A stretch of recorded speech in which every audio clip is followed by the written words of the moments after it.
But then you have to realize the alt-right is tiny, tiny, tiny, tiny. They're rare. They've admitted defeat. Richard Spencer said, I think he said this at Antifa 1 or something. No one showed up. He hit an event in Florida. 11 people showed up. I'm not worried about that guy. I'm worried about these fringe ideologies that are racist, intolerant, and violent, slowly seeping into our culture. Like, when you see politicians openly embrace like race-based government policy, it really does worry me. I think I have this perspective growing up in a mixed race family where I've been insulted by the left for being white, and I've been insulted by far right racists for being, a mutt. And so I don't like either of it. I really don't. But the white supremacist types are falling apart, and they don't threaten me anymore. They just don't. But the left-wing racism and these ideas of racial equity and determining what you're worth based on the color of your skin are becoming more and more pervasive.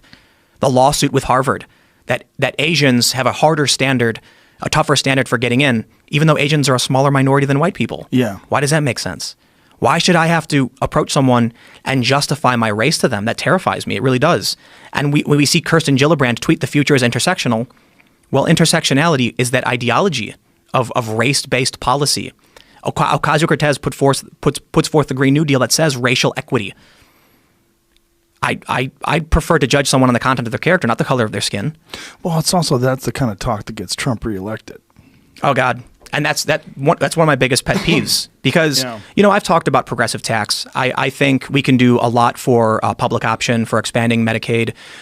The idea of a Green New Deal at its core to me is fascinating.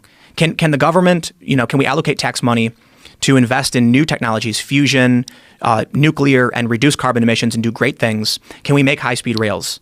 But then when you come out and say pay the unwilling and these other equity things and intersectionality, I'm like, that's not what I'm talking about.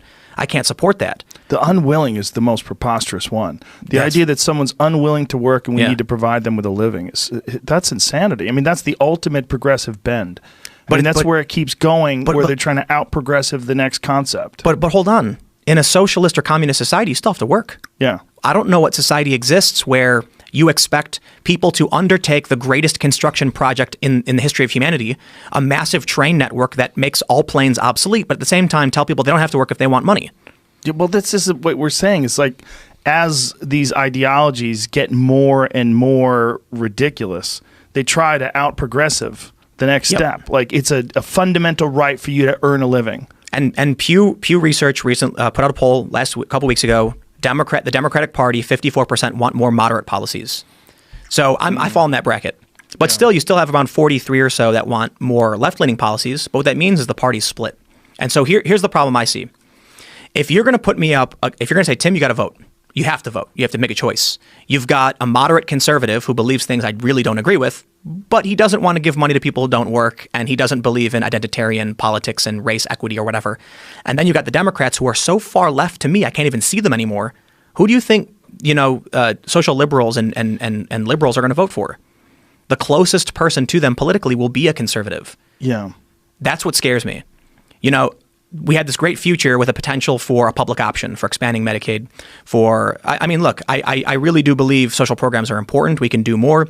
I like a lot of what Bernie has to say. I think we need to reform education, but I think education could be expanded. Again, I'm interested in the ideas. I want to advocate for them, but we need to figure out how to do it. But where I fit politically, I'm politically homeless. I don't agree with someone judging me based on my race. I've been through that. Hell no, never again. People vandalizing my home because they didn't like that I had a brown mom and a white dad. I don't want to live in that world. I don't want you to look me in the eyes and say, I tell people, look at it this way when it comes to Harvard. I want you to look into the eyes of that little Asian boy and say, honey, you can't go to Harvard. You're Asian. You look too much like those people. How does that make sense? Why is it that just because this kid looks similar to this kid, you're going to tell him he has a harder standard for the SATs to get into the school? I refuse.